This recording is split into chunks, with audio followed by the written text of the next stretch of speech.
how much time. Let me just keep it moving. And remind me of the story I heard about the man who had a little shop, who had a little grocery store in my hometown, Tampa. He had a grocery store in my hometown. He had this bird in the grocery store, his pet bird. And this ugly woman would come in every day, and he would look at the woman, and the bird would say, in the words of Suge, "You sure is ugly." I mean, you ain't ugly, you ugly. I mean, you devilishly, demonically ugly. You just ugly. This went on every time she came in, and so she went to the proprietor and said, "Now, sir, listen, I'm your biggest customer. I'm your best customer. You better do something about this bird, because if you don't stop him from calling me ugly, I'm gonna move my business somewhere else." Man went to the bird and said, "Now listen, this is my best customer. If you don't stop calling her ugly, she's gonna move her business, and I'm gonna put you in my pot. Do you hear me?" Bird said, "Mm-hmm." Lady went in the next day. Lady looked at the bird. Bird looked at her. Lady looked at the bird. Bird looked at her. They kept making eye contact. And then she said, "You gonna say something?" The bird said, "You know." You sitting there as if you don't have time. You know what you gotta face when you get home from church today. You know, and sometimes brothers and sisters, stress and distress will tag team and cause you to lose.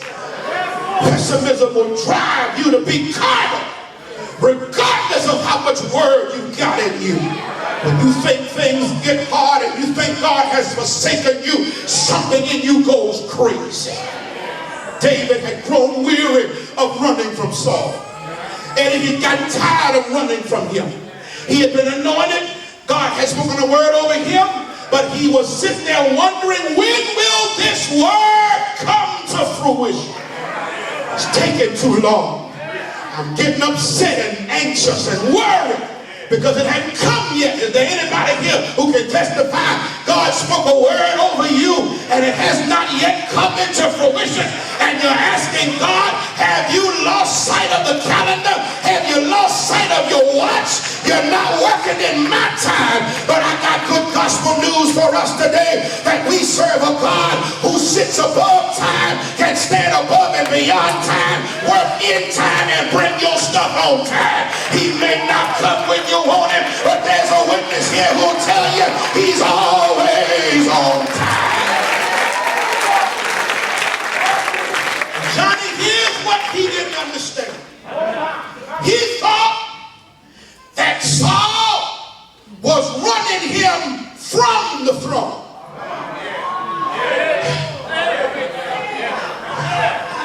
But he wasn't running him from it. He was running him to it. I wish I had time. I got to get back to Brooklyn. But some Negroes think they're running you from what God has for you. And you've been sitting here worried about who don't like you and who's going to stop you and who's trying to block you. But the devil is a liar. They may think they're running you from it, but they're actually running you to it. And what you think is a delay is not a delay. It's just development. And when God gets through with me, I shall come forth. It's pure gold, people. And here's something else. I'm trying to cut across the field, but listen. Saul is running David from it and had every opportunity to destroy Saul. And God won't let him. Calvin, are you on my page? Have you ever had your enemy right where you wanted him? And you had everything in line and you could do what you needed to do to take care of business? But God tells you, no, leave them alone. I've been a pastor almost 20 years. I know what I'm talking about. There have been some folk that I've had in my hand, and I thought I could do some stuff with them. And God said, no, turn them loose. Because if I can't fight your battle, and if I can't bring you out, you may get the big head and think it's you that brought you out.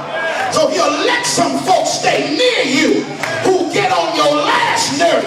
But in the whole process of things, what they're doing is getting you right and ready so that when you get to where you're going, you can give God praise, send your enemies a thank you note, and say thank you for what you did, because it was through God using you that I was able to get stronger and wiser and better and not get bitter. David could have killed Saul. God wouldn't let it. And David is getting tired now. He's frustrated because it ain't happening the way he thinks it ought. Anybody know what I'm talking about here? It ain't happening the way I think it ought. He says, no, I got to do something on my own. And so he hangs out with people who are beneath him. And even hanging out with them, he sticks out. Have you ever been around folk who ain't going nowhere? And the more you stick around them, the more you stick out. Because even they know you ought not be where you are.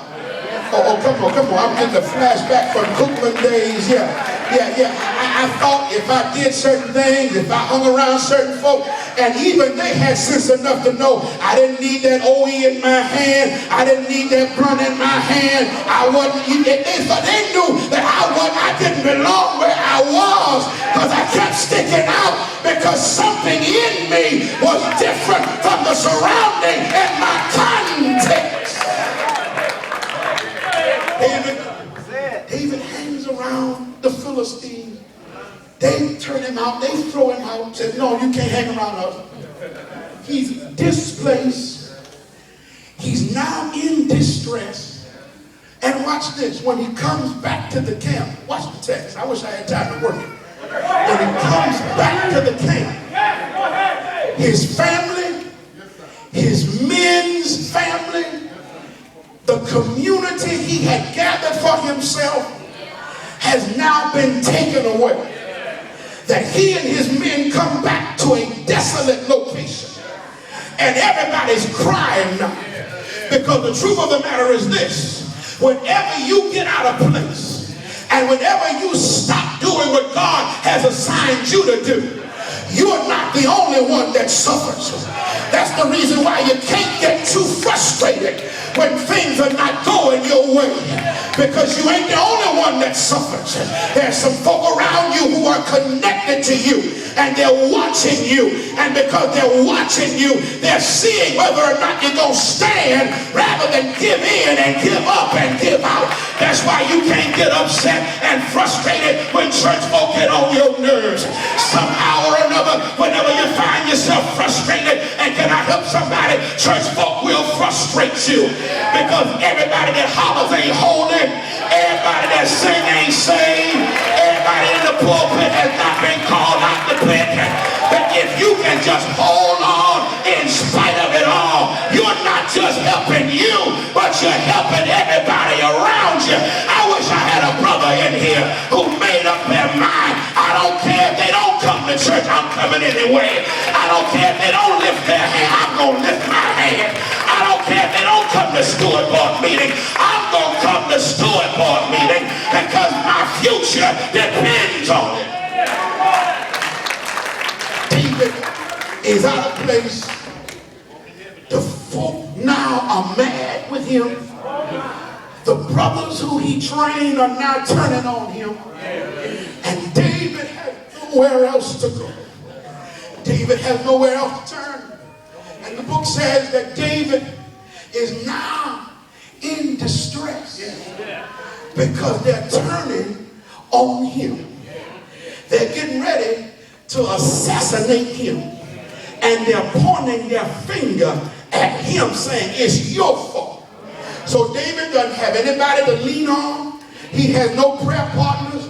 He has no covering. He has nobody to come to and speak into his life. David, the book says, is in distress But whenever you find yourself in that position, you're right in the right place for God to do a few things. Watch the movement of the text and I'm out of here. The first thing we find in this text is what I call spiritual awakening. And listen, spiritual awakening does not happen, y'all, just simply in church. I wish I had help. See, it's really hard to be spiritual in church. Can I help you? Because you're trying to impress everybody. You're trying to make everybody like you. Can I tell you where spiritual awakening happens? When you are way down yonder by yourself and you can't find nobody to talk to, nobody to lean on. That's when God brings spiritual awakening. When you hit rock bottom. Anybody been at rock bottom before? When you hit rock bottom and there's nobody around you, that's when God says, I'm giving you a spiritual awakening. And can I help you? A spiritual awakening will tell you this. It will not show you always who's going to help you.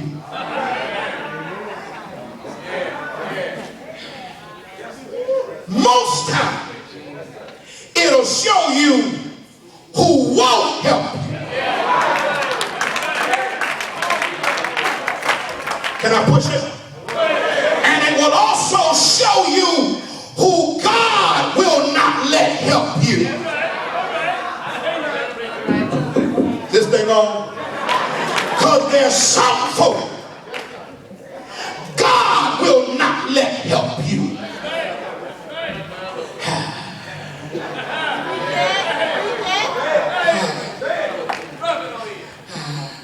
Some folk you thought should have given you a hand up, God stopped it. I'm trying to move on. I know it's late. I know you're hungry. The game about to come on. I know. But I thank God for the folk who didn't help me. Because if they had helped me, then when I stood up, I'd always have to give them credit.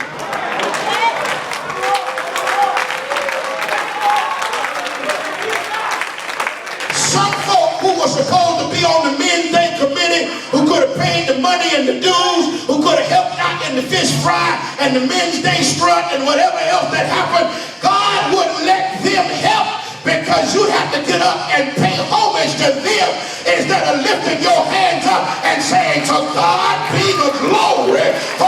Is there anybody in here who's thankful to God that some Negroes didn't help you? Some folk didn't give you that money you were asking for. Some folk didn't give you that loan when you didn't have any money to buy your books.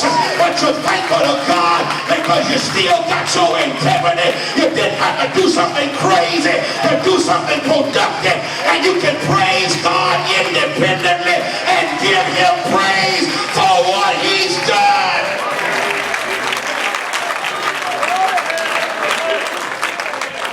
Here's what David realized. His friends couldn't help him. His boys couldn't help him. His frat brothers couldn't help him. And all he could do was turn his face toward heaven. I learned this lesson in the bathroom the other day. I learned this in the bathroom. I was coming off the airplane, went to the bathroom. I learned this in the bathroom. You know you can learn some strange things in the bathroom. Went to the bathroom, and I was going to wash my hands, Johnny, and I was looking for the soap dispenser to push it down. And all I saw was this red light. And I saw the direction that says, extend your hand. And when I extended my hands, the soap came out. I said, well, that's good. I said, but I got to rinse my hands now. I was looking for the lever, didn't find a lever, but I saw the red light that said, extend your hand. And when I did it, the water came in my hand. I said, well, that's nice, but I now must dry my hands now. So, of course, I was looking for the paper towel dispenser. I'm looking for the lever to push or to turn. Didn't find anything but a red light. And so I said, well, if it worked for the soap and the water, Apparently it will work for these paper towels. And I extended my hand and paper towels came out. Come on, I used to be slow too. Listen, whenever you get off your own hands and start extending your hands to God, God will give you everything. Father, I stretch. Any student can help me out. Any alumni can help me out. When you didn't have money, when the voucher didn't come through, when financial aid didn't come through, when you looked up to heaven, when the scholarship didn't come on time, all you did. And God sent you. I wish I had some folk who keep it real. Everything you need, but you gotta first stretch beyond your situation and stretch beyond your circumstance. David had a spiritual awakening. Watch it. Watch it. Watch it. I like this text. David not only had a spiritual awakening, but David, watch this, y'all, had strategic alignment. Watch it. Watch it. Watch it. It says David was greatly distressed. Verse 6. That's how it starts. But look how it ends. But David was greatly distressed. But David was greatly distressed. David was greatly distressed. But David encouraged himself. And that doesn't mean getting in the mirror and quoting a lot of scriptures. And it doesn't mean getting in the mirror and doing transcendental meditation. What it means is that you get yourself in a place and you start talking to yourself and you say to yourself, get it together. Because that word distress is a Hebrew word which means to be pulled apart. But when it says David encouraged himself, Johnny, that's a military term. It's a military term, which means he starts wrapping himself and getting himself in a place where he's not being pulled apart. And he says, nah, I gotta get myself together. See, you don't need anybody who's going to sit there and pet you and tell you it's going to be all right and say, oh, it's going to cheer up. You need somebody to look you dead in the eye and say, Negro, get it together. You don't need somebody telling you all the time, but let me help you find them. I'll pull their eyes out. I'll pull their weave out. No, baby brother, you need somebody who's going to get in your face, get in your grill, and say, Negro, get it together. I wish I had about 15 men in this house who will look at another brother and say, Negro, get it together. Quit waiting on Barack Obama to give you a stimulus. You got a stimulus this morning. When you walk up, God will stimulate you. Negro, get it together. Weeping may endure for a night, but joy come in the morning. Get it together. They that sow in tears shall reap in joy. Get it together. My God shall supply all of my needs. Let him fire you. Let him cut you. Let him let you go. Let him downsize you. Get it together. If he brought you through before, he'll bring you through again. Say it.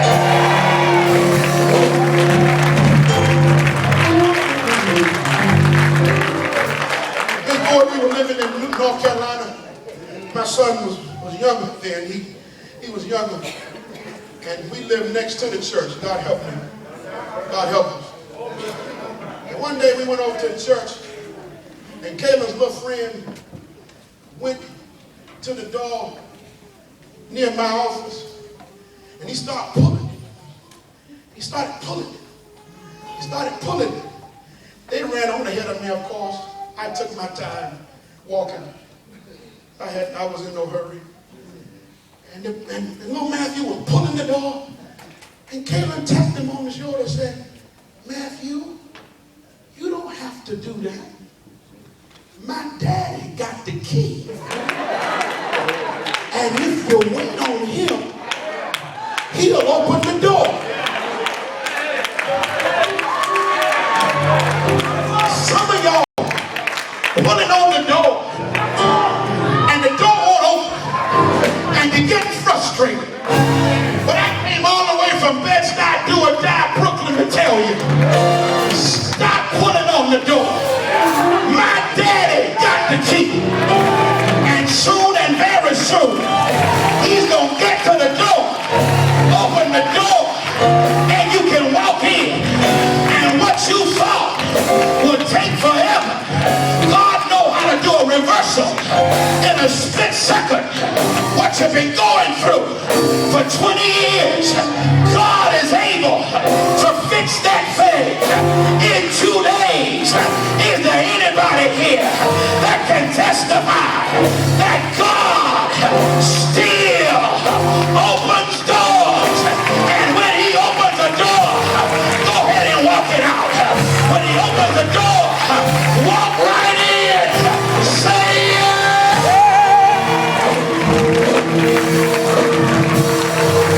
I'll tell you, it's late. Let me let you go. David has a spiritual awakening. David has strategic alignment. But watch this. Finally, David has a submissive attitude.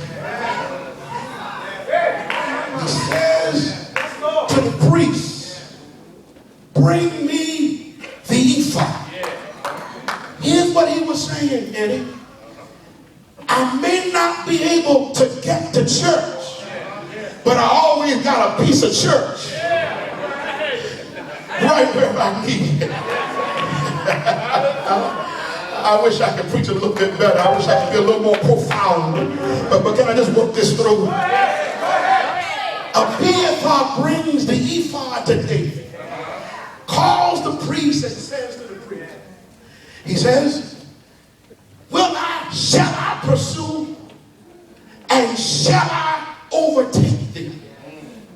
And Abiathar says, you shall pursue and overtake thee. They ain't got much. Everything's been taken away. But he says, you will pursue. And everything you lost, you will recover. David went after the Amalekites, whooped on them from sun up to sundown. And the book says he got back everything that he had lost. And I know some of us have been singing this song, I'm going to go in the enemy's camp and take back what the devil stole from me. Sam, that ain't what it really means. Here's what it means. David, it wasn't about David getting his stuff. It was about David getting his fight back. Because David had lost the will to fight. He had lost the will to stand.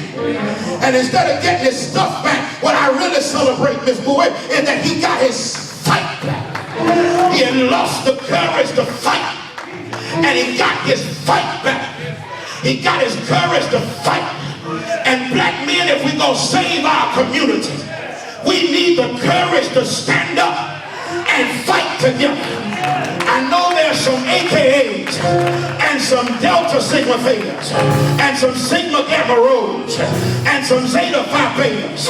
I know there are some Alpha Phi Alphas and some Phi Beta Sigmas and some Kappa Alpha Psi and Omega Psi Phi. But when it comes to trouble in our community, the enemy doesn't care what fraternity you belong to.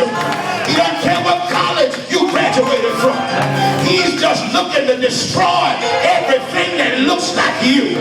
But if you get the courage to fight, and Q's hook up with alphas, and alphas hook up with sigmas, and sigmas hook up with kappas, and kappas hook up with iotas, and AKAs get together with Delta Sigma Theta, when God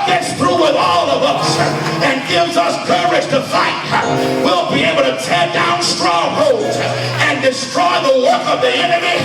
Look at your neighbor and say, neighbor, we're in this thing together. Neighbor, let's get a second wind. Neighbor, let's stand tall. Neighbor, let's go back to our churches, go back to our communities and declare that we shall not be moved. Have I got a witness? Look at your neighbor and say, neighbor, stand. What do you do when you've done all you can and it seems like it's never enough? How can you smile when your heart has been broken and filled with pain? Tell me, what can you do when you're giving your all and it seems like you can't make it through? Can I help somebody? Stand when there's nothing left to do. Stand and watch the Lord bring you through. After you've done all you can, stand. Can I help somebody? Look at your neighbor.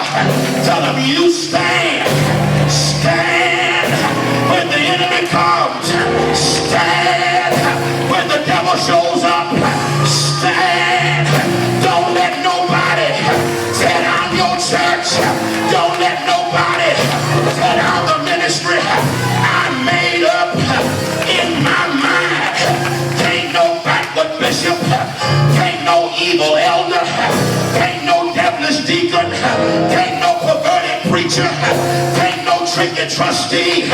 Can't no stingy steward. Can't no ugly usher. Can't no critical choir member stop me from standing for my Jesus. Can I get a witness? I'm closing, y'all. But I made up in my mind. I'm on the battlefield for my Lord. And I promised him that I would serve him till I die. I'm on the battlefield for my Lord. I'm closing, y'all. But this morning, I was watching ESPN.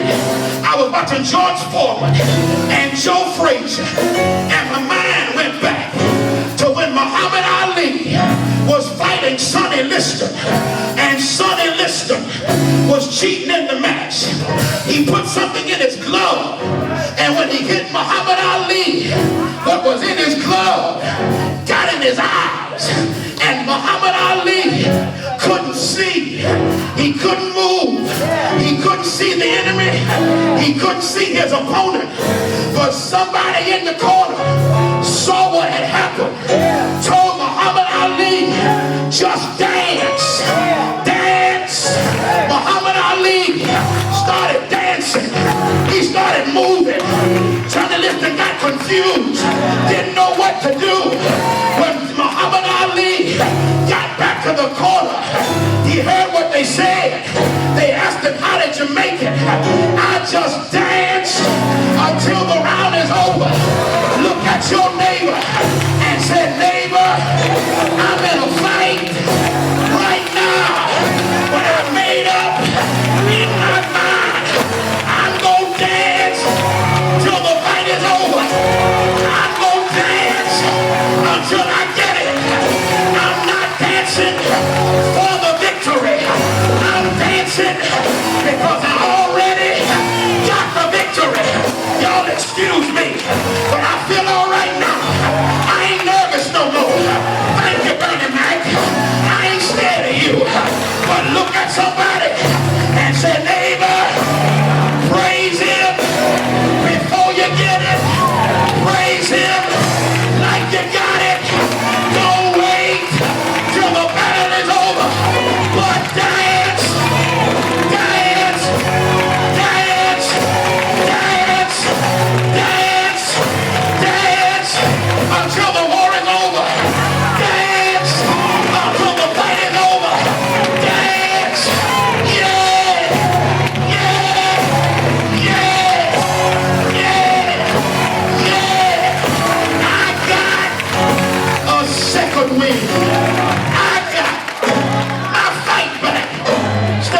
me.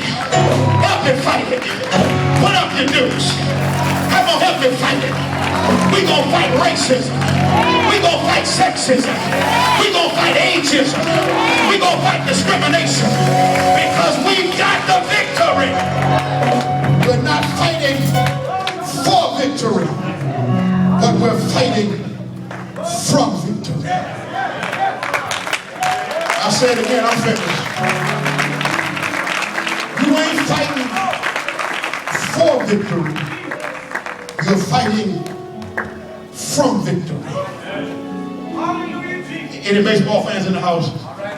I'm finished. I'm a Mets fan. The batter gets to the box. I know. He hits the ball out of the park. It's a what? But the rules say, even though he's hit a home run, he's got to drop his bat and run and touch every base. He's hit the home run, but he still has to run around and touch every base. If he trips, it's not a home run. He has to run and touch every base. Well, I got good news. We don't have to run to win. We win and then we run. Because listen to me. It was already won on a hill called Calvary. You're not running for victory. You're running from victory. If there's somebody here, as your heads are bowed, your eyes closed, you say, Reverend, you were talking straight to me.